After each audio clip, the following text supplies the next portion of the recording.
Graça e paz da parte de Deus, do Senhor Jesus Cristo.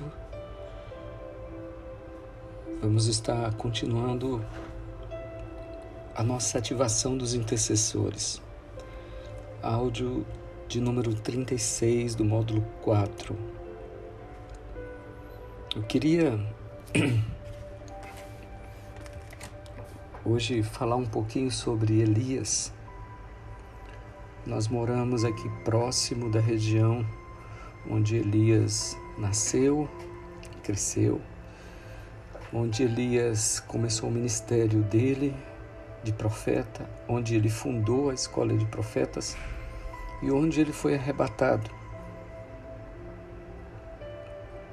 E Elias, ele é um profeta,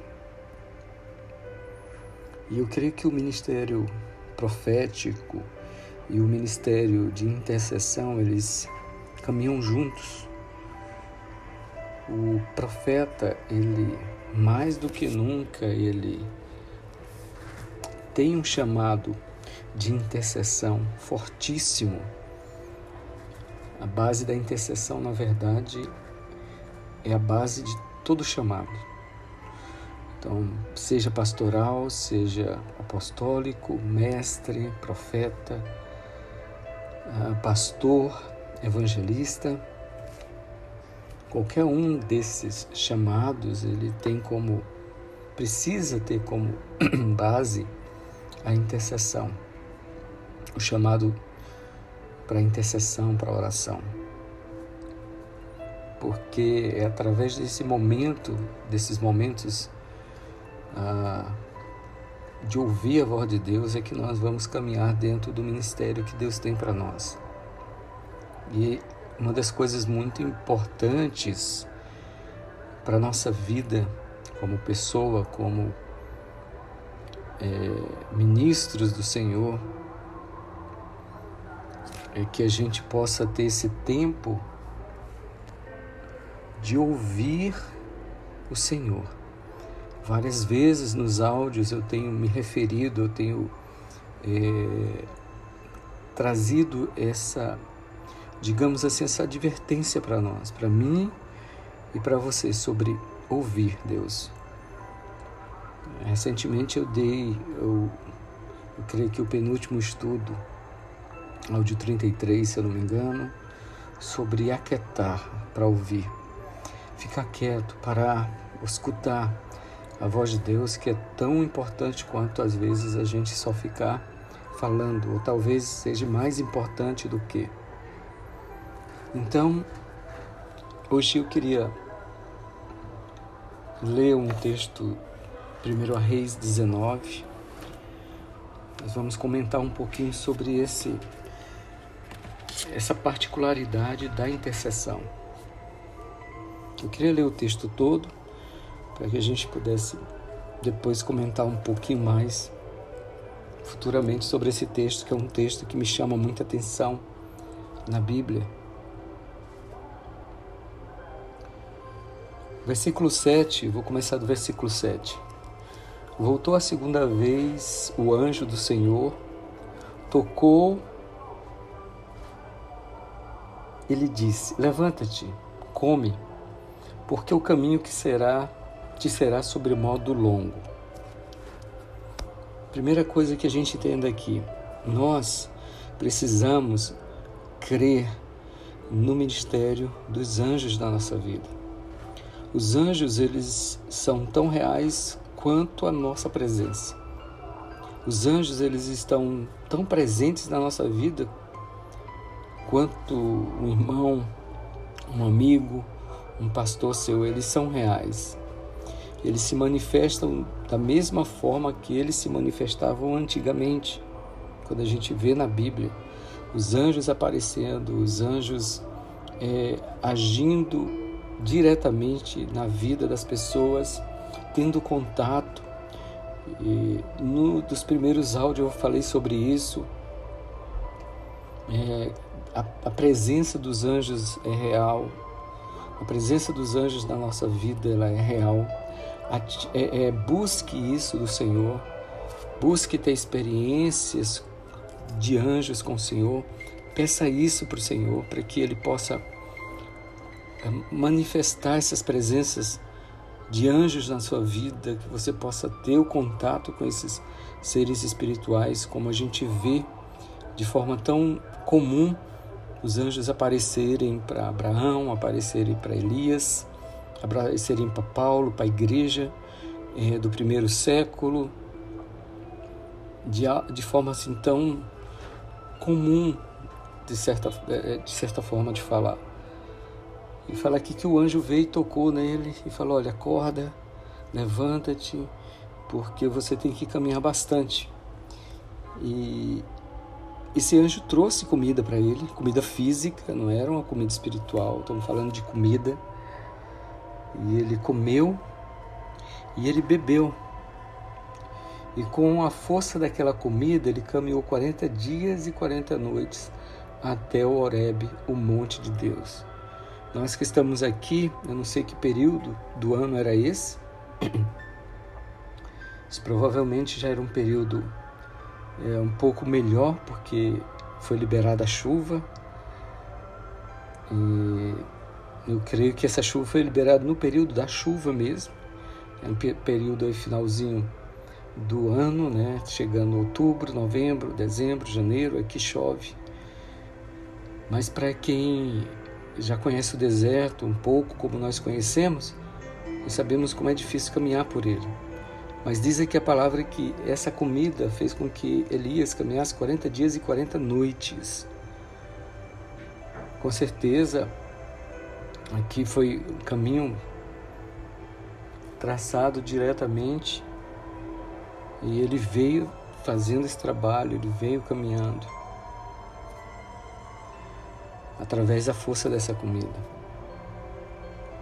que ele recebeu do anjo do Senhor, algo sobrenatural. E essa comida, ela fala de fortalecimento, ela fala de intrepidez, ela fala de força, ela fala de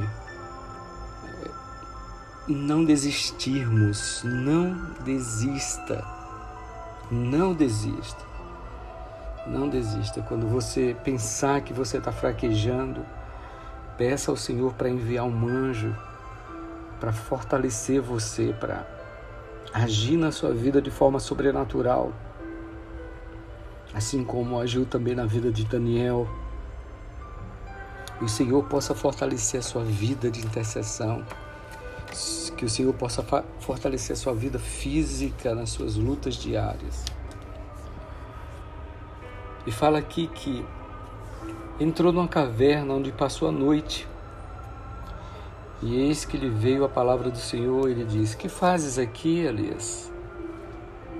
Então respondeu: tenho sido zeloso pelo Senhor, Deus dos exércitos, porque os filhos de Israel deixaram a sua aliança, derribaram os teus altares e mataram os teus profetas à espada. E eu fiquei só, e procuram tirar minha vida. Disse-lhe Deus: sai e põe-te neste monte perante o Senhor. Eis que passava o Senhor, e um grande e forte vento fendia os montes, despedaçava as penhas diante do Senhor. Porém o Senhor não estava no vento. Depois do vento, um terremoto. Mas o Senhor não estava no terremoto. Depois do terremoto, um fogo. Mas o Senhor não estava no fogo. Depois do fogo, um cio tranquilo e suave. Ouvindo-o, Elias envolveu o rosto no seu manto, e saindo, pôs-se à entrada da caverna. Eis que viu uma voz, e lhe disse: que fazes aqui, Elias? Ele respondeu: tenho sido em extremo zeloso pelo Senhor, Deus dos exércitos, porque os filhos de Israel deixaram a tua aliança, derrubaram os teus altares, mataram os teus profetas à espada, e eu fiquei só, e procuram tirar minha vida. Disse-lhe o Senhor: vai, volta ao teu caminho para o deserto de Damasco, e chegando lá, unge a Hazael rei sobre a Síria. Bom, e aí continua toda a história. O que eu queria chamar a atenção aqui, irmãos, em falar de caverna, hoje não vamos falar sobre esse texto, porque eu não concordo com algumas afirmações de que Elias estava em depressão. Depois eu vou explicar o porquê que eu tenho essa afirmação. Mas o que eu queria chamar a atenção aqui era para a voz do Senhor. Muitas das vezes a gente espera uma grande manifestação de Deus e às vezes Ele fala de forma muito simples. O que o texto aqui nos sugere é que a gente esteja atento a tudo à nossa volta. Ele fala de todas as formas. Ele usa tudo para se comunicar conosco, porque isso arde no coração de Deus. Ter comunhão, ter comunicação com seus filhos, com seus profetas. Então você vê as coisas, você sente, você percebe no teu espírito a mudança de atmosfera espiritual. Você é atento a alguns detalhes que estão à sua volta, pessoas, fatos, eventos que acontecem, e o intercessor é aquela pessoa atenta, é aquela pessoa que tem os sentidos afinados com a voz do Espírito, não só os ouvidos, mas a visão, o olfato, o tato. Ele percebe as mudanças, ele percebe e busca o Senhor para saber o que é que está acontecendo. Que nós possamos ter em nós essa sensibilidade de perceber as mudanças, de perceber a manifestação do Senhor na nossa volta. E nem sempre vão ser mudanças bruscas, às vezes vão ser mudanças muito sensíveis, muito suaves, porém tão poderosas quanto as mudanças bruscas, como um terremoto, ventos e maremotos e fogo. Às vezes o Senhor ele vai falar conosco de forma muito simples. Às vezes o Senhor vai falar com você através de seu filho, através de uma criança, através de uma cena que você está vendo na rua. Estejamos atentos à voz de Deus. Não tenhamos pressa. O Senhor, Ele fala conosco de todas as formas. O mundo é um grande canal de comunicação de Deus conosco. Nós possamos ter entendimento, sensibilidade para perceber a forma que Deus está falando conosco. Que Deus te abençoe, que Deus guarde você, que Deus possa afinar os nossos sentidos, a voz do Espírito. Que Deus te abençoe.